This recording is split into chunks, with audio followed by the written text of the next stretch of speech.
à toutes et à tous.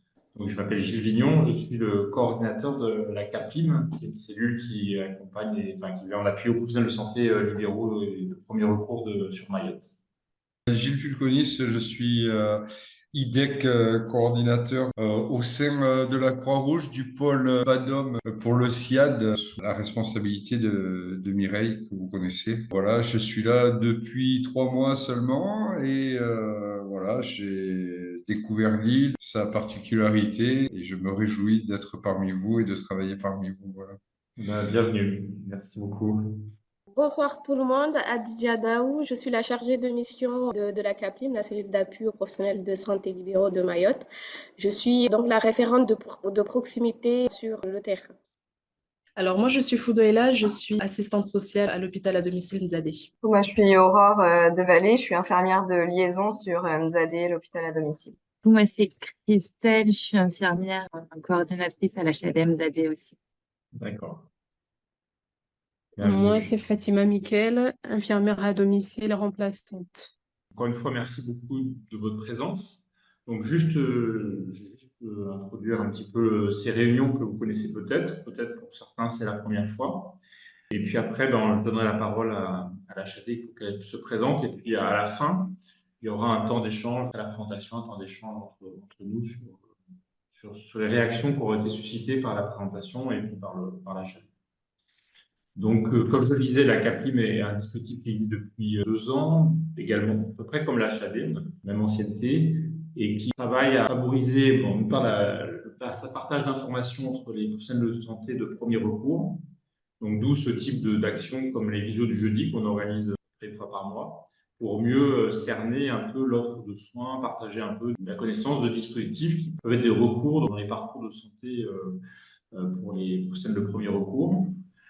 Et on fait aussi de l'accompagnement en mode ingénierie de projet pour des dispositifs d'exercice coordonnés comme des MSP, maisons de santé pluriprofessionnelles, des CPTS qui s'élaborent actuellement. On travaille avec Thésis sur un projet de répertoire partagé.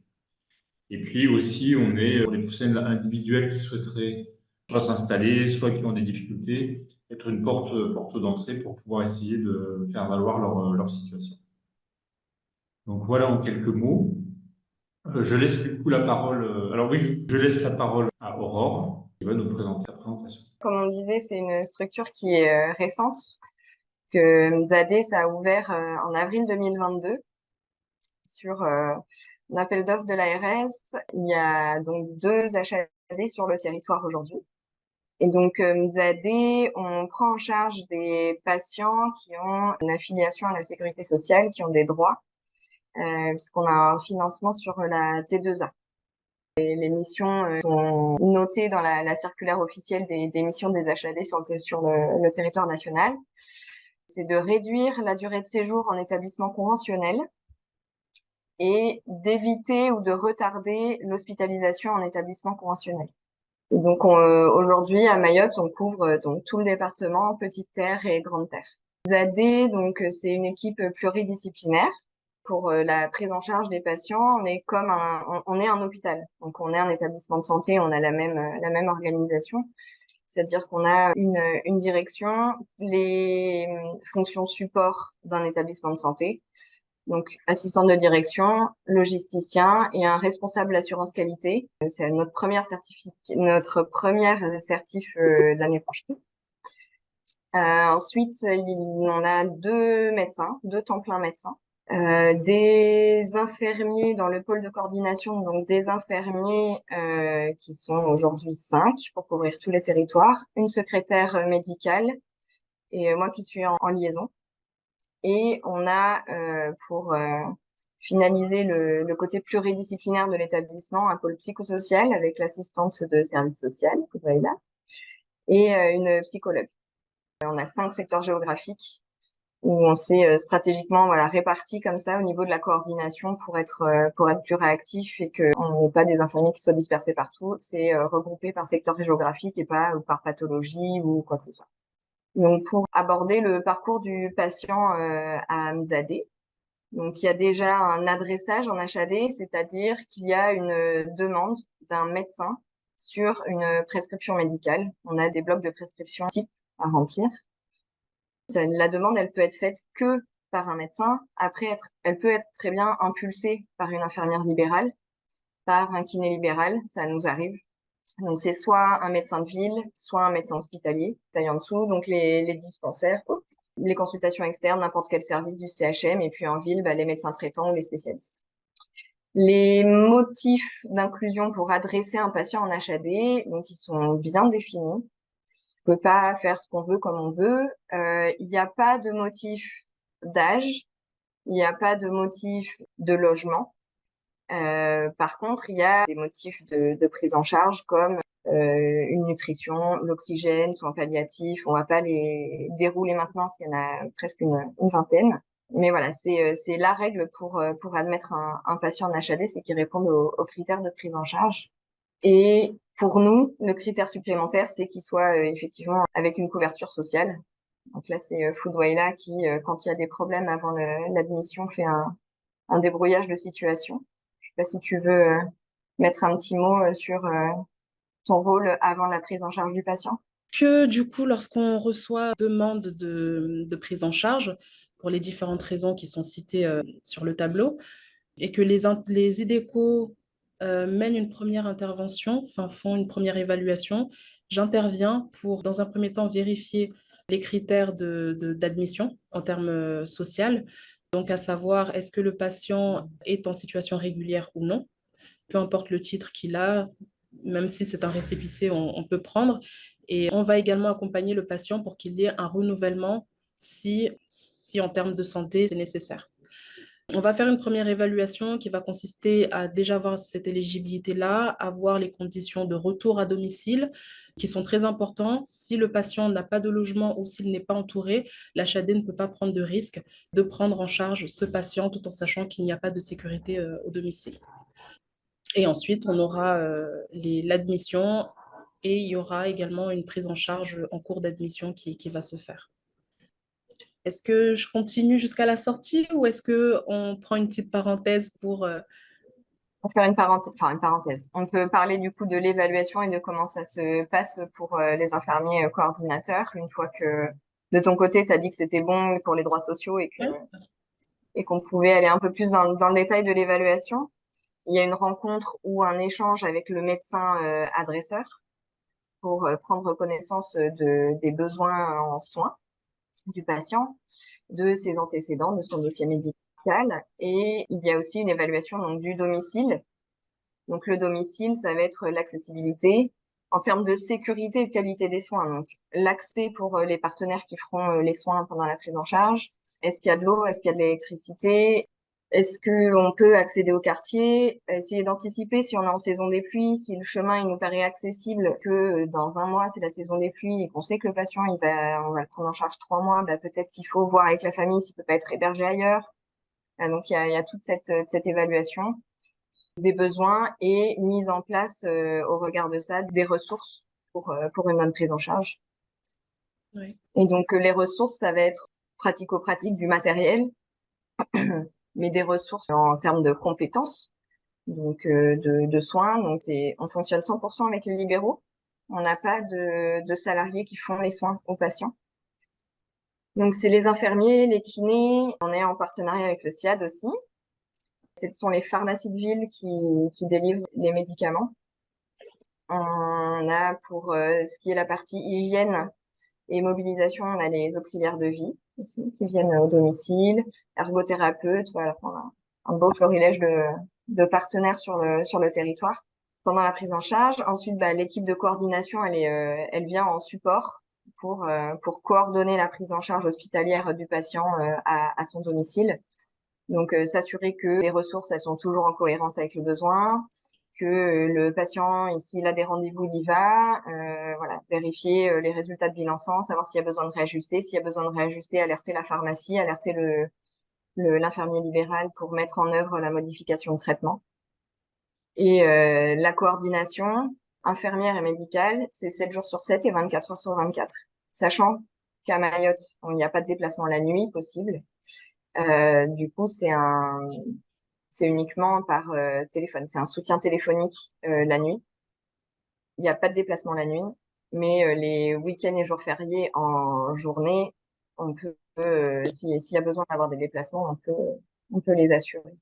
Une équipe pluridisciplinaire pendant la prise en charge. Donc, comme on a vu sur l'organigramme, on a une équipe avec plusieurs professionnels pour pouvoir avoir un regard de plusieurs objectifs sur le patient et pouvoir travailler tous ensemble. Et on fait des staffs pluridisciplinaires de nos patients de manière régulière pour évaluer les projets de soins. Le circuit du médicament, du coup, on est un hôpital, on a les mêmes exigences de sécurisation du circuit que les établissements conventionnels. On fonctionne avec les pharmacies de ville qui nous préparent les traitements. Alors, en pilulier, on appelle ça la PDA. Et donc, c'est la préparation de la dose à administrer avec voilà, le jour, le moment, le nom du patient, le nom du médicament, tout ce qui est exigé. Le circuit logistique, alors du coup, pour fournir les professionnels de santé avec le matériel, c'est soit en pharmacie, soit avec les prestataires de services. Les analyses biologiques, quelles qu'elles soient, elles passent par le laboratoire privé de manière majoritaire, sauf cas particulier.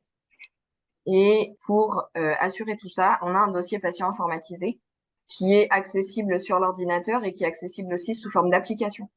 Donc, quand le professionnel est au domicile du patient, il y a l'application et il peut voir les traitements qu'il y a à mettre en œuvre. S'il a préparé, si par exemple l'infirmier libéral a préparé sa tournée, qu'il y a un changement de traitement pendant sa tournée, il arrive chez le patient, il réactualise, il a le nouveau traitement sous les yeux.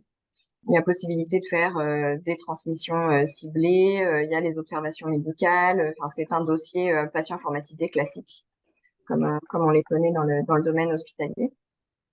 Et donc, je le disais, voilà, permanence médicale et des soins 7 jours sur 7, 24 sur 24. Est-ce que tu veux rajouter quelque chose, Soudoïla, pendant la prise en charge, parce que j'ai pas parlé du volet social, du coup? À savoir que la prise en charge niveau social en HAD, elle se passe comme à l'hôpital, c'est-à-dire que le patient et sa famille peuvent bénéficier d'une prise en charge sociale globale concernant tous les besoins, que ça soit en termes du travail, les arrêts de travail, les arrêts maladie, en termes de droits, en termes d'orientation. Et il y a également une prise en charge psychologique qui est mise en place, toute une coordination qui permet vraiment le confort du patient et permettre également de se concentrer uniquement à sa maladie et peut-être même à son bon rythme. Et du coup, le travail que tu fais pendant la prise en charge, ça permet aussi d'anticiper l'après, parce que l'étape d'après, c'est la préparation de la sortie et le relais. Quand nos patients sont prêts à sortir, effectivement, c'est quelque chose qui se prépare. On leur dit pas, c'est la fin de la prise en charge, au revoir. Du coup, effectivement, Foudoïla et la psychologue préparent, l'équipe de coordination de manière générale prépare la sortie du patient. Et ça sera sous forme d'orientation, ça sera une mise en place peut-être d'aide à domicile s'il le faut, peut-être l'orienter vers une infirmière, faire en sorte qu'il y ait une infirmière qui puisse continuer les soins si jamais l'HAD doit se retirer. Veiller à ce que les ressources financières soient correctes, veiller à ce que, en tout cas, il y ait une prise en charge de manière globale, même après le retrait de l'HAD. Du coup, pour faire un petit point sur l'activité qu'on a eue, on a choisi de présenter 2023 parce que c'est la seule année où on a eu 12 mois complets, puisque en 2022, on a commencé en avril et que là, on est de nouveau qu'en avril. Les motifs principaux de prise en charge et du coup qu'on nous a adressés, ça a surtout été des patients en soins palliatifs pour un tiers des prises en charge, de la rééducation neurologique, puisqu'on sait que la prise en charge des AVC à Mayotte, ça peut être compliqué parce que le SSR peut vite être rempli. Les pansements complexes, donc notamment par exemple avec les TPN, les VAC, et les soins de nursing mort. Donc là, on est du coup sur des exemples de prise en charge. Alors, on a décidé de vous présenter deux situations pour que le travail en HAD soit un peu plus clair et compréhensible pour tous, en mettant donc bien en évidence nos différents partenaires, expliquer un peu le cheminement qui se fait lors de la prise en charge. Je vais vous présenter du coup la situation de Monsieur B. Monsieur B est un patient qui nous a été orienté par le CHM. Par la suite, différents niveaux sociaux, en tout cas différentes problématiques ont été constatées. Le patient était en arrêt maladie. Des difficultés se sont présentées dans son environnement familial, difficultés avec son épouse. En termes de soins, le patient il est alité. Il refuse les soins extérieurs. C'est un patient qui souhaite uniquement être pris en charge par son épouse qui a 2 enfants en bas âge également. Seulement, la prise en charge est mise à mal par différents facteurs. Je vais vraiment dans le social, hein, je pense que vous l'avez remarqué. Je suis très sociale, hein, médicale, je ne sais pas On se encore. refait pas, quoi. Je Ça, compléterai Foudouela, t'inquiète pas. très bien. Là. Voilà, donc il y a eu cette prise en charge médicale, mais autour de la prise en charge médicale, il y a différentes problématiques d'ordre social qui font que le patient n'arrive pas à se concentrer uniquement dans sa prise en charge médicale, uniquement dans son soin. Il bloque un petit peu sur certains éléments, notamment sur sa toilette, l'aide à la toilette. Il a du mal. Il ne souhaite pas qu'une autre personne puisse s'occuper de lui, hormis sa femme, la femme qui est très fatiguée, qui est vraiment sous pression, le mari qui également met une certaine pression à son épouse. Donc, on a dû travailler avec des psychologues extérieurs, on a dû travailler avec les MASP parce que la pathologie du patient, le patient est en soins palliatifs, ce qui a permis également non seulement de prendre en charge l'épouse et de lui permettre de se reposer, également le mari qui petit à petit a pris confiance. On travaille également avec la CSSM pour des ouvertures de droits, pouvoir lui payer des prestataires avant la mise en place d'une demande APA. Une fois la demande APA mise en place, peut-être négocier avec monsieur pour qu'on puisse mettre en place une prise en charge d'un AVS homme. Au début, ça fonctionnait, puis peu à peu, monsieur a de nouveau refusé. Pour madame, l'aider à surmonter non seulement la maladie de son époux, l'aider à surmonter également la surcharge qu'il y a autour.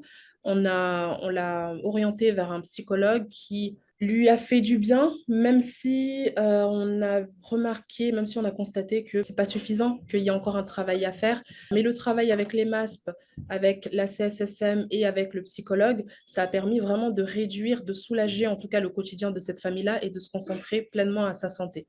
Le CHM, on l'a mis également comme prestataire parce que le patient fait régulièrement des retours au CHM pour différents soins et ensuite revient à domicile.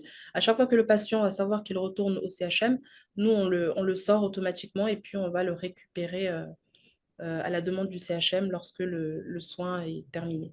C'est un patient, effectivement, qui est en soins palliatifs, mais pas en phase terminale, qui est juste en phase palliative de sa pathologie, qui est encore hyper présent et capable de décider pour lui. Il y avait comme soin, on l'avait pris en charge initialement pour un soin de vague thérapie, donc un pansement complexe également, en plus du motif soins palliatifs. Et la personnalité du patient et sa façon d'être en rapport avec sa maladie, avec son environnement était tellement complexe que effectivement les infirmières libérales, des fois nous avoir en soutien, c'était pas de trop. Je me souviens quand j'étais sur ce secteur-là et référente de ce patient-là à ce moment-là, d'avoir passé des moments au téléphone de soutien parce que c'était difficile. Le kiné pouvait pas tout le temps faire ce qu'il voulait, mais voilà, on arrivait à accéder à certaines choses. Toujours, on revenait vers nos médecins pour valider.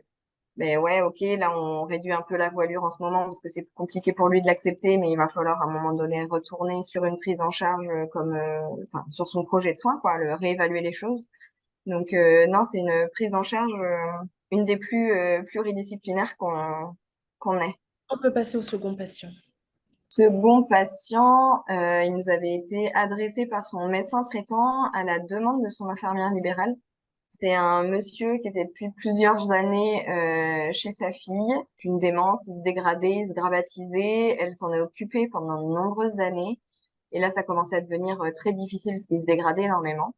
Il y a une infirmière libérale qui a commencé à faire les soins. Alors, sa fille était infirmière, donc ça aide et en même temps, les soignants quand ils ont voilà une personne, quand ils sont aidants, c'est pas évident non plus. Donc, il y a des AVS qui avaient été mises en place pour l'aide à la toilette. Il y a le SIAD qui avait été mis en place ensuite pour l'aide à l'hygiène. mobile de soins palliatifs qui avait été sollicité, ça a été très rapide parce que ça, c'était jour après jour. Les auxiliaires de vie, le SIAD, l'équipe mobile de soins palliatifs et le lendemain, un contact pour nous demander une prise en charge. Effectivement, c'était une dégradation très rapide, donc on avait pu aller voir le patient dès le lendemain pour faire l'évaluation au domicile. Donc le premier patient adressé par le CHM, l'évaluation avait été faite en 2 temps, le domicile et le CHM, enfin, et le patient au CHM. Là, l'évaluation s'est faite au domicile. Et du coup, dès le soir même, on a pu répondre à la prise en charge. Dès le lendemain, donc on y est retourné pour mettre en place non, je les avais amenés le jour même. On a fait l'évaluation et l'admission dans la foulée, puisque c'était un patient, comme on l'avait supposé, qui était pas soulagé et qui avait besoin d'être mis sous PCA. On a tout fait dans la suite, c'est-à-dire qu'on a installé les pompes, formé l'infirmière libérale sur le champ pour que tout puisse être opérationnel et que la prise en charge puisse se faire. Ce monsieur, il est resté en charge quelques jours. J'avais mis à cœur, en tout cas, de dire à sa fille, maintenant, ça y est, vous pouvez redevenir sa fille et vivre ce que vous avez à vivre avec votre papa.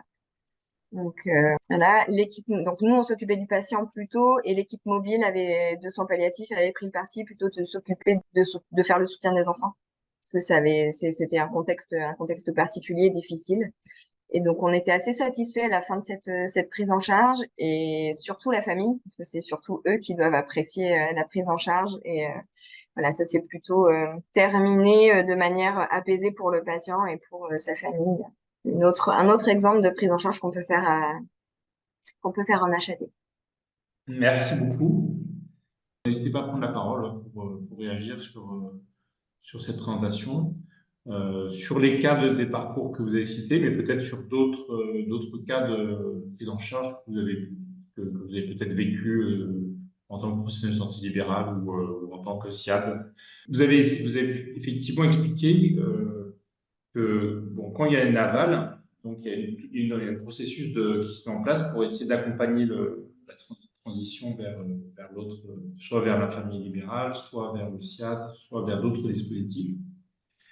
Comment ça se passe, par exemple, si vous retransmettez un patient qui sort d'HAD, qui va en suivi par une infirmière, par un infirmier.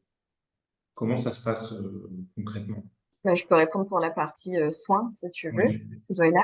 Et donc, du coup, quand on prépare la sortie d'un patient, on s'assure qu'il puisse avoir une poursuite des soins nécessaires par les libéraux, que ce soit les infirmiers ou les kinés. C'est-à-dire que, du coup, en termes de droit, il a ce qu'il faut pour que eux, derrière, parce qu'ils font une facturation HAD quand il y a une prise en charge HAD. Quand le patient sort d'HAD, ils reprennent une facturation sécu classique.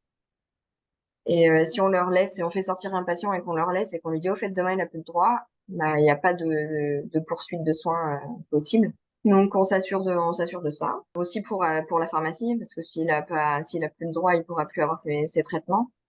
Donc en termes de l'état de ses besoins à sa sortie, on s'assure que les ressources elles sont disponibles en ville et accessibles pour le patient. Donc s'il avait des auxiliaires de vie payés par l'HAD, que quand il sort, l'APA soit en place. Donc des fois, mais il faut qu'on attende la réponse du dossier APA pour pouvoir faire sortir le patient. Des fois, ça nous demande le patient est prêt à sortir, mais il y a un des paramètres qui fait que il faut différer parce que le patient ne peut pas sortir en l'état. Donc c'est ça. Il faut que la sortie soit possible, que tous les droits équivalents à ce que vous proposez soient ouverts. Tout à fait. Et parfois, au niveau de la prise en charge, on a des patients qui ont déjà un suivi infirmier libéral et on privilégie déjà le suivi qui est déjà mis en place. On travaille avec eux. L'idée, c'est vraiment d'être complémentaire. Et dès que l'HAD doit se retirer de l'accompagnement, il y a une continuité avec son infirmière libérale, avec l'infirmier libéral auquel le patient est déjà habitué. C'est un travail qui se fait tout au long de la prise en charge. C'est-à-dire qu'au début, si c'est un patient qui n'a jamais eu d'infirmier, on va en trouver un de son secteur pour faciliter la prise en charge. Petit à petit, l'accompagnement se fera de cette façon. Il y a un lien qui se fait. La prise en charge continue avec les libéraux lorsqu'il n'y a plus d'accompagnement HAD. Au niveau des droits, c'est exactement comme Aurore vous a dit. C'est une évaluation qui va se faire tout au long de l'accompagnement. On va évaluer les besoins du patient et si en termes de besoins, le patient doit bénéficier d'une aide à domicile, on fera en sorte que l'aide à domicile soit mise en place avant de partir. L'idée, c'est vraiment de faciliter donc ce relais, ce passage de relais. On ne va pas laisser tomber, en tout cas, on va éviter de laisser tomber un patient alors que l'environnement social et médical n'est pas propice à une continuité de soins. Voilà. C'est vraiment, on facilite le quotidien du patient lorsqu'on est là, lorsque nous sommes en place, et on fait en sorte que son quotidien soit également facilité lorsqu'on doit se retirer. Tu sais qu'on a déjà eu une prise en charge avec Fatima. On se connaît avec Fatima. Je ne sais pas si tu veux témoigner de la prise en charge qu'on avait eue en commun. Oui, tout à fait, oui. Ça remonte un petit peu. Oui, ça remonte un petit peu. Après, je remplace du côté d'Omsangamouji, Zulia. Donc, il y avait 3 patients HAD. Il y en a une patiente qui est décédée fin novembre, comme ça. Bah, j'avais pas eu de soucis en particulier. Après, bon, à la fin, tu m'avais demandé de faire une évaluation avec la famille pour savoir comment est-ce qu'ils ont vécu la prise en charge, tout ça. Et ça s'est très bien passé. J'ai pas eu de soucis en particulier, que ce soit pour le matériel. Je sais pas, toi, de ton côté, si tu veux témoigner aussi. Moi, c'était une prise en charge qui s'était très bien passée. Ouais, une bonne collaboration. Ok, de ma part, la même chose. Aujourd'hui, vous couvrez donc tous les secteurs, mais est-ce que ça prend de la même manière sur tous les secteurs de Mayotte? Ou est-ce qu'il y a des secteurs où ça fonctionne mieux? Enfin, en tout cas, la mise en route, c'est plus facile. Les secteurs où il y a beaucoup de libéraux, c'est plus simple. Le secteur nord, il y a moins d'infirmiers, moins de médecins traitants. Donc, ça demande des fois un petit peu plus de travail. Et ouais, c'est peut-être ça qui est le moins simple. Après, quand le CHM nous adresse des patients, eux, peu importe où ils habitent. Donc on a des adressages qui viennent, qui vont un petit peu partout. Plutôt, ouais, dans la réalisation, il faut pouvoir mettre les ressources en face. Et c'est sûr que si on n'a pas les compétences, il y a des fois, ça peut être plus compliqué. De manière générale, on quasiment pas de refus de prise en charge parce qu'il manque des infirmiers libéraux. En tout cas, c'est pas le premier motif de non prise en charge. C'est souvent le soin, la situation ne relève pas de l'HAD. Donc ça a été un mauvais adressage, ça a été un patient qui décède avant de rentrer chez lui. Vous disiez, il y avait aussi Heureusement. une des conditions de non prise en charge, c'est le logement. Ça pouvait être, enfin, si le logement n'était pas adapté, ça pouvait être rédhibitoire. Ouais, ça nous est arrivé de solliciter les familles pour savoir s'il n'y avait pas un autre domicile possible. On a eu un patient qui devait sortir avec un VAC. Et puis, on se rend compte qu'en fait, il n'y a pas d'électricité à la maison. Donc, pour recharger le VAC, c'est pas possible. Donc, on avait demandé s'il n'y avait pas, ou même un lit médicalisé, quoi. Un lit médicalisé sans électricité, c'est compliqué. Accessibilité aussi, ça peut jouer un peu en défaveur. Donc, on peut solliciter les familles pour savoir si quelqu'un d'autre peut prendre le patient en charge pour qu'on puisse réaliser la prise en charge de manière correcte. Je voulais savoir comment les familles mahoraises voient ce dispositif. Est-ce que c'est bien accueilli, tout ça? De manière générale, quand on leur dit déjà que le patient peut rentrer à la maison, alors que eux ils habitent à l'autre bout de l'île et qu'il faut qu'ils viennent au CHM tous les jours, ça les soulage. Et que on va coordonner la prise en charge et que 24 heures sur 24, 7 jours sur 7, ils peuvent téléphoner, avoir une ressource infirmière et médicale, c'est bien accueilli. J'ai pas en tête des situations avec des familles qui ont été réfractaires. Après, si quand il y a une fin de vie, des fois il y a toutes les angoisses qui sont liées à comment je vais gérer et s'il y a la détresse respiratoire, comment je vais faire et voilà comment je vais savoir que c'est la fin.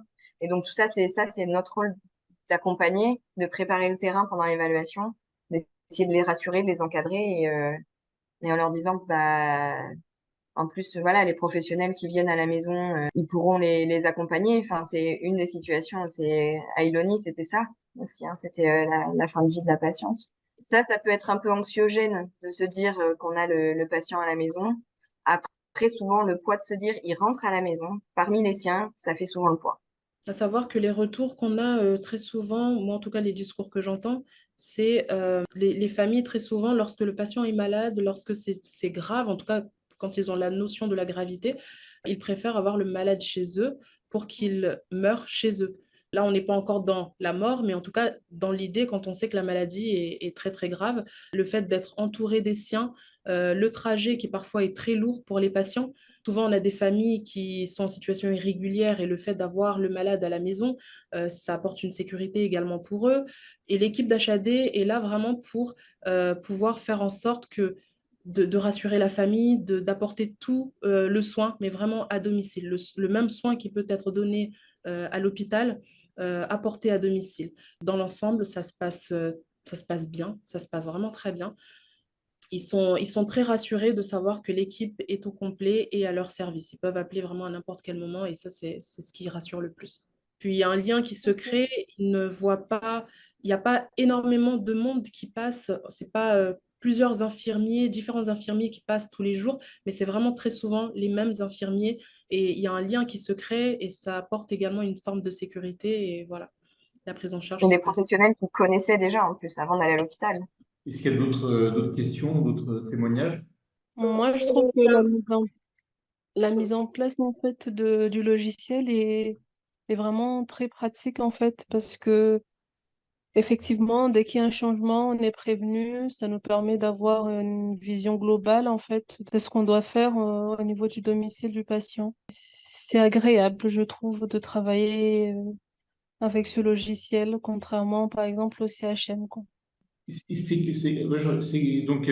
la majorité, enfin, 33% de l'activité, c'est sur palliative. Pour le reste des prises en charge, c'est quoi la durée de prise en charge en moyenne, quoi?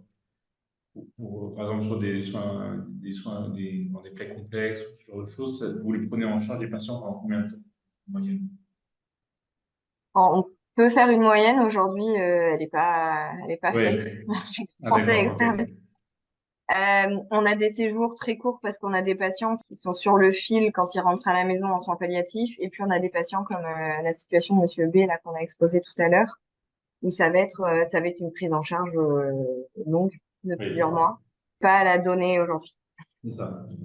Mais on a rallongé. En 2022, on a fait 3600 journées de prise en charge pour 81 patients. En 2023, on a fait 12 300 journées de prise en charge, donc 4 fois plus. Ouais. Et on a eu 123 patients. Donc, c'est-à-dire qu'on a un nombre de journées beaucoup plus important au prorata des nombres de patients pris en charge. Donc, on a allongé Oui, ça augmente la le durée séjour. Oui, c'est parce Ouais, qu'il y a des patients qui restent très longtemps, quoi, comme le cas de Monsieur B, quoi. ouais, qui reste plus longtemps, ouais. Après, effectivement, il y a des soins palliatifs qui durent très longtemps. Enfin, c'est pas toujours très court, les soins palliatifs.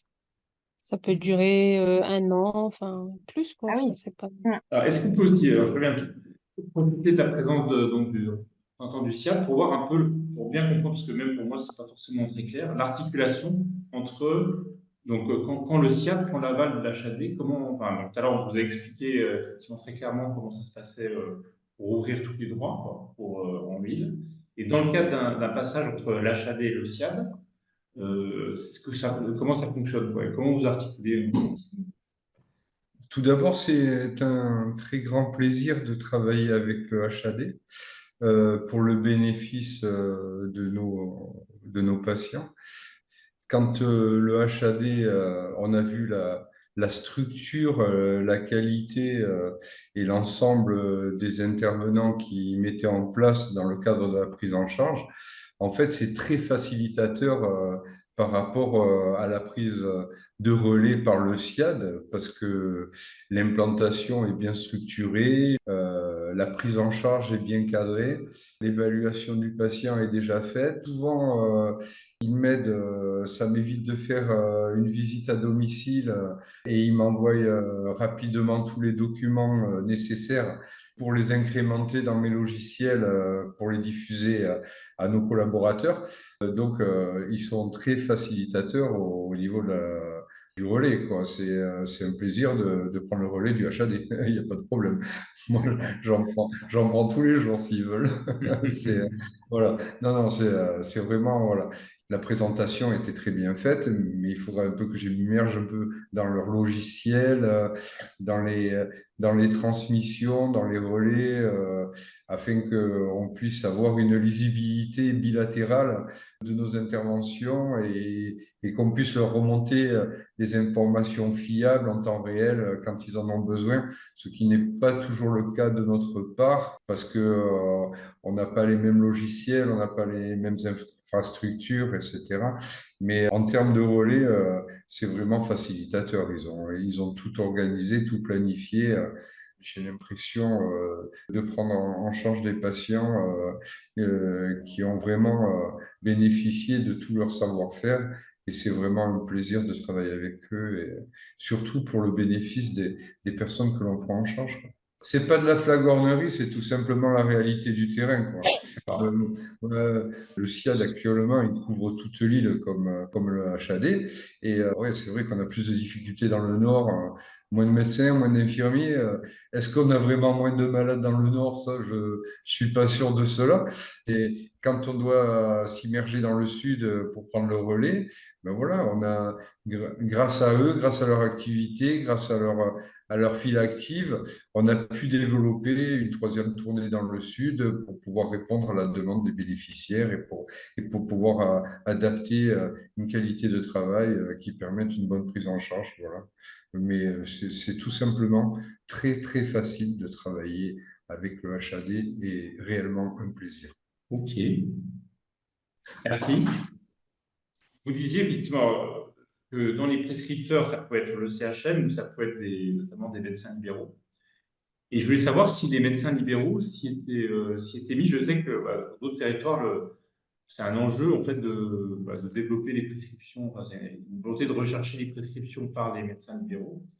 Et c'est quoi votre bilan après seulement 2 ans de fonctionnement? Est-ce que les libéraux se mettent à la prescription d'HAD?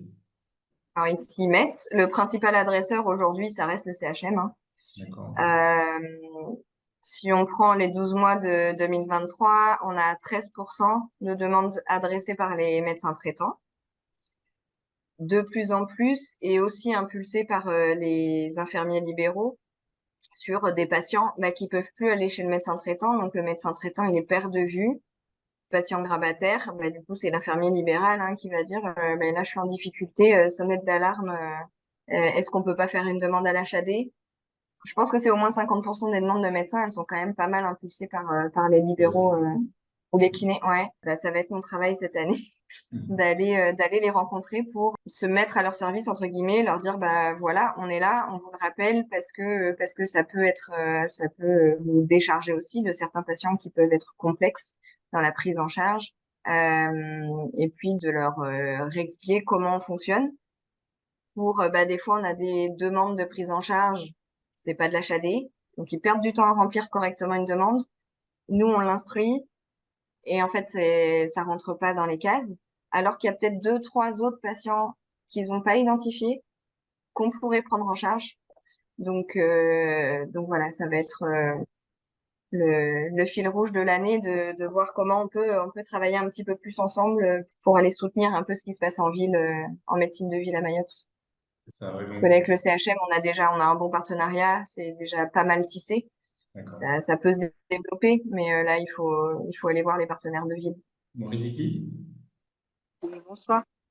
Je Bonsoir. m'excuse, j'ai repris en cours, mais je trouve que Fatima, elle a tout dit en fait, parce qu'on a déjà testé d'autres dispositifs et franchement, je tiens à féliciter l'HAD de tout le travail qui a été mis en place, notamment le logiciel qui est vraiment clair, qui a plus besoin de, comment dire, on les appelle rarement en fait parce que tout est fait sur le logiciel, que ce soit les transmissions, que ce soit les paiements. Donc, on a juste à utiliser le logiciel correctement et tout va bien. Et vraiment, au niveau des médecins, moi, j'ai eu des soucis plusieurs fois et j'ai été rassurée de pouvoir avoir un professionnel derrière à 20h, 21h, chose qui est très compliquée en temps normal. Donc, vraiment, j'ai que du positif sur le dispositif. Donc, je tiens juste à dire félicitations et puis bon courage pour la suite à ce dispositif en espérant que ça dure plus longtemps. Que ça... Parce que c'est vrai qu'on a souvent des dispositifs qui se mettent en place et puis ça dure 6 mois, 1 an et que ça s'arrête. Donc, on espère que ça va durer ce dispositif et ça va vraiment, parce que ça améliore vraiment le quotidien des familles. Il y a des familles qui sont prises en charge en temps normal et qui ont entendu parler du dispositif. Et c'est eux qui nous demandent de faire d'intégrer le dispositif parce qu'ils entendent que du bien. Donc, je trouve que c'est une bonne chose aussi que les familles en demandent, hein. Voilà. Merci pour. Merci, Marie. Non, je Ah, oui, lance pas beaucoup des de... fleurs, Ah, ouais. vérité, hein. Il y a beaucoup de témoignages flatteurs, en tout cas. Bah, faut Et, dire quand c'est bien, hein. bah, c'est clair, c'est clair. Je voulais aussi, bon, parce qu'aujourd'hui, il y a deux HAD sur Mayotte. Enfin, c'est quoi les spécificités donc, votre HAD, on l'a bien compris, mais comment fonctionne l'HAD du CHN par rapport à vous? Enfin, c'est quoi les spécificités un petit peu des deux, quoi? L'assistante sociale, C'est ça. c'est surtout social. Les motifs enfin, faire le choix de l'une ou de l'autre, c'est surtout ça. Bah, alors, l'HAD public, c'est une HAD publique. L'HAD du CHM, disons que elle peut prendre des patients qui sont en situation irrégulière. Ils ont un quota de patients, ils ont un nombre de lits défini. Voilà, alors que nous, en HAD privé, nous sommes soumis à la T2A, nous ne prenons que des patients affiliés. Voilà, uniquement la seule différence entre les deux HAD. Et après, peut-être que le mode de fonctionnement interne n'est pas le même. En tout cas, c'est vraiment ce qui nous distingue D'accord. des deux HAD. Voilà, on n'est pas en concurrence. C'est juste qu'on a des modes d'adressage différents. Oui. Et pour autant, le CHM vous adresse beaucoup de patients. Oui. Oui. En tout cas, merci beaucoup pour cette présentation. C'est très clair et on comprend mieux comment s'adresser à l'HAD et voilà tout ce qu'il peut apporter, l'importance du relais vers à la fois l'amont, donc du coup que les libéraux peuvent être plus prescripteurs, donc du coup tout un enjeu pour une meilleure connaissance un peu des indications qui correspondent à l'HAD, et puis l'aval pour que, en tout cas quand on est dans un parcours, que la suite de la prise en charge puisse être gérée, donc du coup le travail que vous faites pour faire en sorte que tout ce qui est proposé par l'HAD puisse se retrouver en partie, enfin puisse se retrouver en ligne.